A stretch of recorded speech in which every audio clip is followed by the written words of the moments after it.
दोस्ती का इनाम। माहिन एक होशियार और मेहनती लड़की थी जो हमेशा अपने स्कूल में पहले नंबर पर आती थी। उसके माता पिता उस पर गर्व करते, शिक्षक उसकी तारीफ करते और कक्षा के दूसरे छात्र उसे एक मिसाल मानते थे। लेकिन एक बात जो सभी ने महसूस की थी वह यह कि माहिन ज्यादा दोस्त नहीं बनाती थी।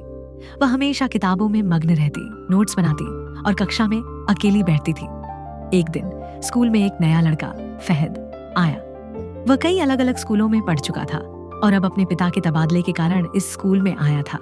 फहद एक खुशमिजाज और मिलनसार लड़का था जो जल्दी ही सबका पसंदीदा बन गया। लेकिन माहिन से उसकी ज्यादा बात नहीं होती थी।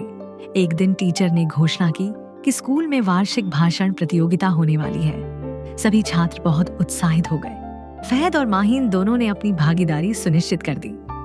कक्षा के सभी छात्र इस बहस में लग गए कि कौन जीतेगा।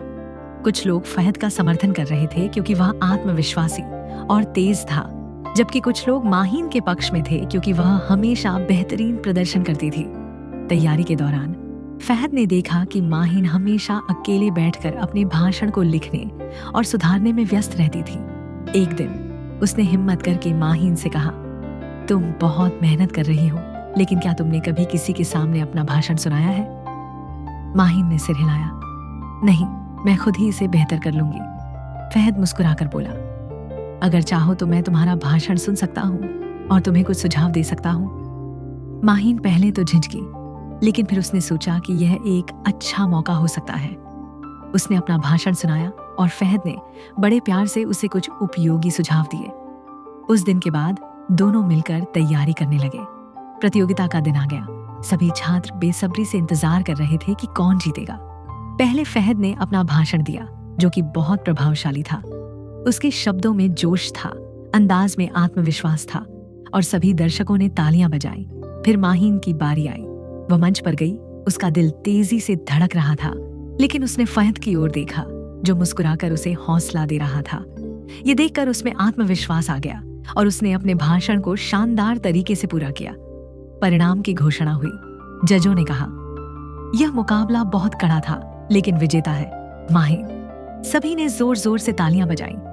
माहिन खुशी से चमक उठी, लेकिन जैसे ही उसने फहद की ओर देखा, वह भी खुशी से मुस्कुरा रहा था, हालांकि वह खुद भी जीतना चाहता था। बाद में जब सभी ने माहिन को बधाई दी, तो वह फहद के पास गई और कहा, यह जीत सिर्फ मेरी नहीं बल्कि तुम्हारी भी है। तुमने मेरी मदद की, मेरा हौसला बढ़ाया। फहद हंसते हुए बोला, असल खुशी दोस्ती में है, प्रतियोगिता में नहीं। उस दिन के बाद माहिन ने यह सीखा कि अकेले सफलता पाने से बेहतर है कि हम अच्छे दोस्तों के साथ मिलकर आगे बढ़ें। शिक्षा, दोस्ती और सहयोग की ताकत सबसे बड़ी होती है। हमें हमेशा एक दूसरे की मदद करनी चाहिए, क्योंकि असली सफलता तब होती है जब हम सब मिलकर आगे बढ़ते हैं।